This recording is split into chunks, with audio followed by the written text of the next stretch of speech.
let's talk about your faith. Yes.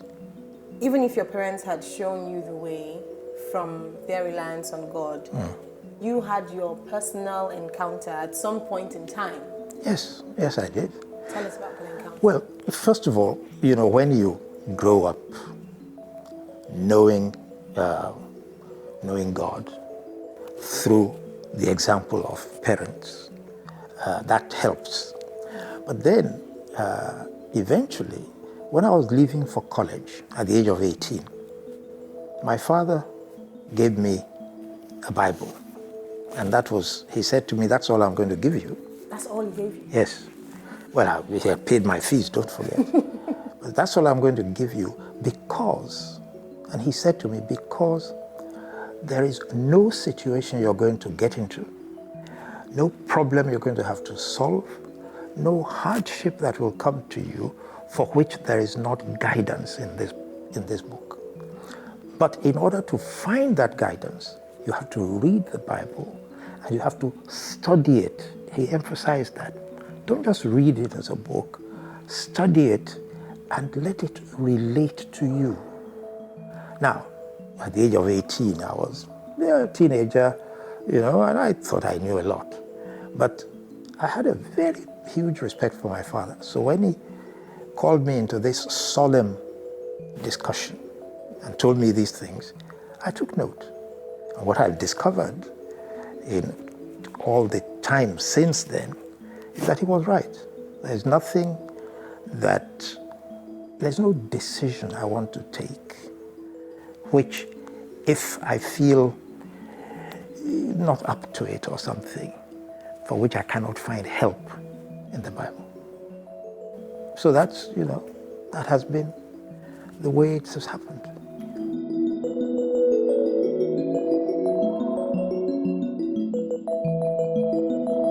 Let's talk about what I might term practical Christianity. Yes. And I say that because you have a reputation of balancing work and your faith in an interesting way. And a lot of the times we think that they are separate. So leave me and Jesus to one side. But when I get to the workplace, I have to do other things that might not be, but yes. God understands. We have that thing. We say, how have you, and how can we all learn? How have you balanced your work and your faith? Well, okay. I put it this way. Before I entered into any responsibility, I was somebody. I was born and named Christopher Kolade. So Christopher Kolade is a person. It's a human being. Before anything happens, a job or relationships or interaction, so I am a person. Now, as a person, who am I? What really is the essence of me as a person? I have to acknowledge that I didn't bring myself into this world. When I go to bed at night and I'm asleep and know nothing about what is going on around me, I cannot wake myself up. So little things like that tell me that there must be somebody somewhere who is looking after all the things I cannot do myself. So I know myself in that respect. So that's the first thing. The second thing is that when, therefore, I enter into a job or into a position, into a responsibility, I must not forget that I am the one entering into this. The responsibility must not take me over. I must go into the responsibility as myself. And therefore, if I get there and there's a situation that conflicts with who I am, I cannot change I would not change who I am. Therefore, I have to do something about the issue that confronts me. And therefore, I say that I am a Christian, and that is my life, that's my way of life. Therefore, when I go into any situation, I'm already a Christian before I get there. All right? And there's nothing there that is big enough or important enough to change who I am.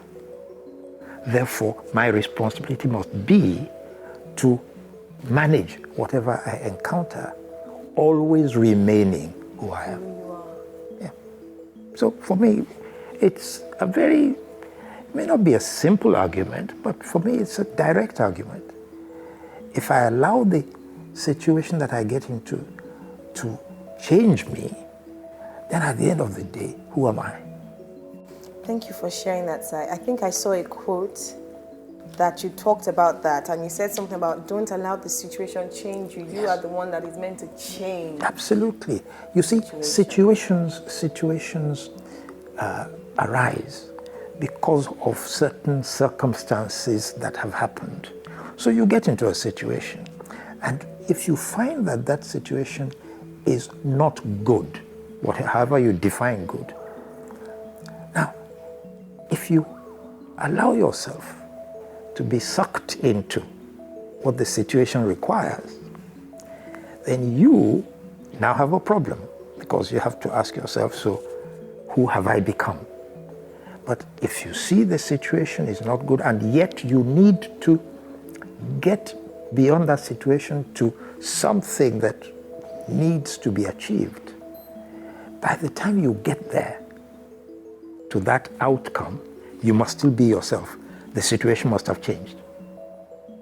So that's it. You are there to change the situation if change is needed.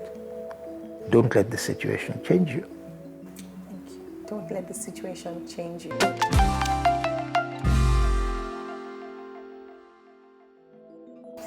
Let's bring it to life now, outside of career. Yes.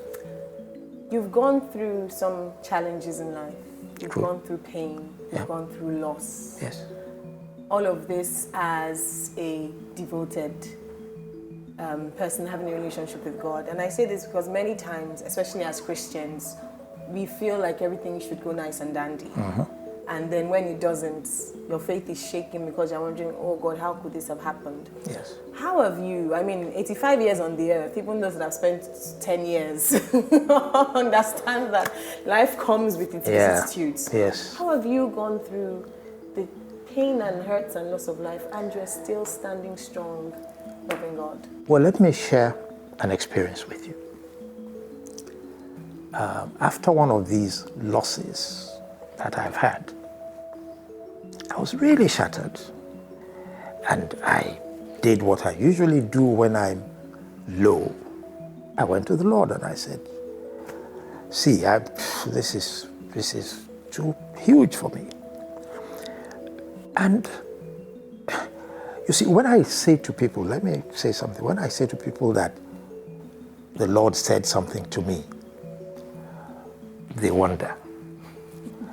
But I have to tell you that I believe and I know for certain that the Lord talks to me when He wants to do so. Am I listening? Sometimes not. But when I listen, it works. So on this particular occasion, the Lord asked me, He said, I'm going to ask you two questions. Is there anything that you want, that you need? You think you want this thing. You want it desperately, and you don't get it. And you think because of that, your life is now meaningless and you want to end this life. Is there something like that? And I said, never, no, there's nothing that can get me into that situation. He said, second question, is there something you have? You already have it, and now you lose it. And when you've lost it, you think, what's the point? Why continue with this life? Life is now meaningless. So since that thing is gone,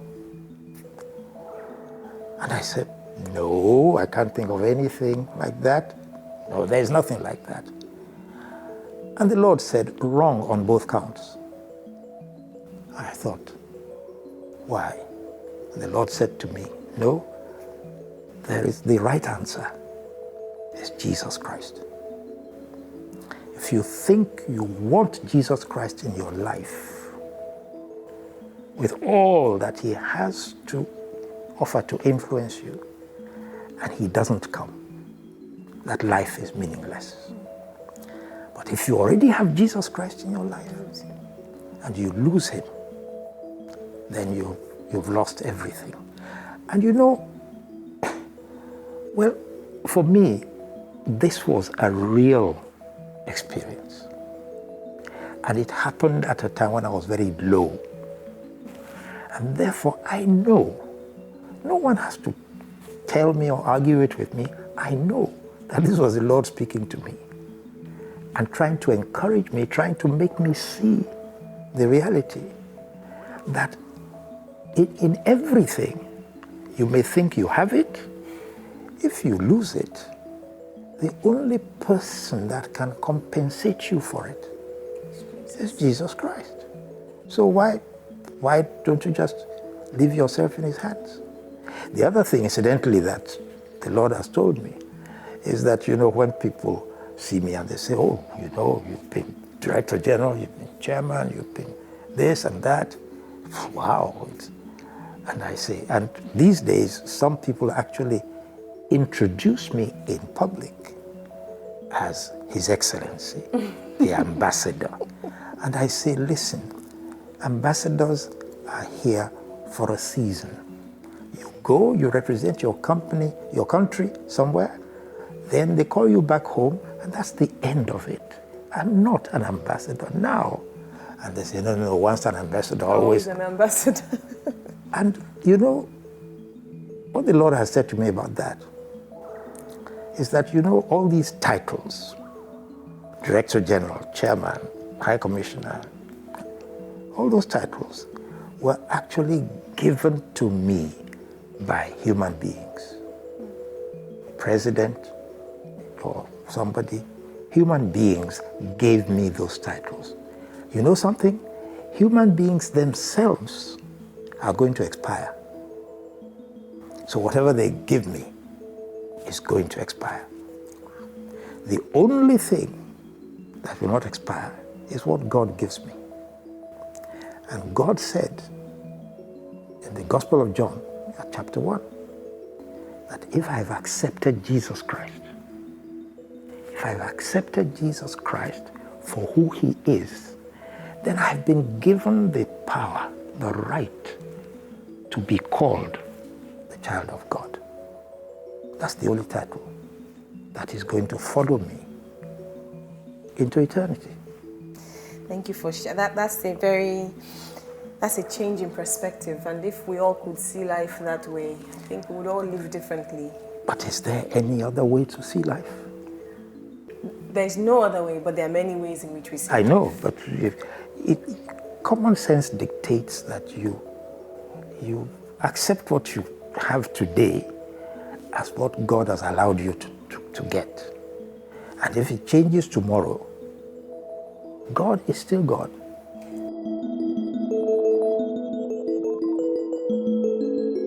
So let's talk about an initiative that you started, Managing Business for Christ. Yes. Why did you feel there was a need to create that? Well, okay. I used to belong to a group known as the Prayer Breakfast Group long ago. And at that time, I was also in business in the company that I was running. And I discovered that there were things that happened in the business that people regarded as the norm. You know, this is the way it's done. But which did not sit comfortably with my position as a Christian, and also which I thought people believed, and this is the critical point, people believed that you had to do those things that way in order to be successful. And I knew differently. And so, on one particular occasion, I was on holiday, and as part of my, what I did on holiday, I put myself on a retreat to, speak to God about certain things. And the leading I got was, if you have this problem, that you're upset that people think that in order to succeed in business, they have to do certain things that you know are not right. Why don't you start a ministry to show people that it is possible to succeed in business by doing what is right? So that's how Managing Business for Christ came to life. And when I argued about it, You still argued. yes, when I argued about it, the Lord said, no, listen, you wanted to be an education officer, so I let you. Now you went into broadcasting, and that was okay. Now you're in business, and you seem to be doing well. Don't you think I had a purpose in making those things happen like that?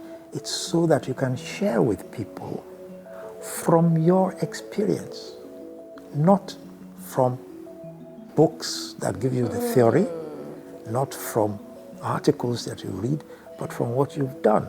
And what I discovered was that even when I was teaching in business school, people were more interested in hearing how I had done certain things when I was running business.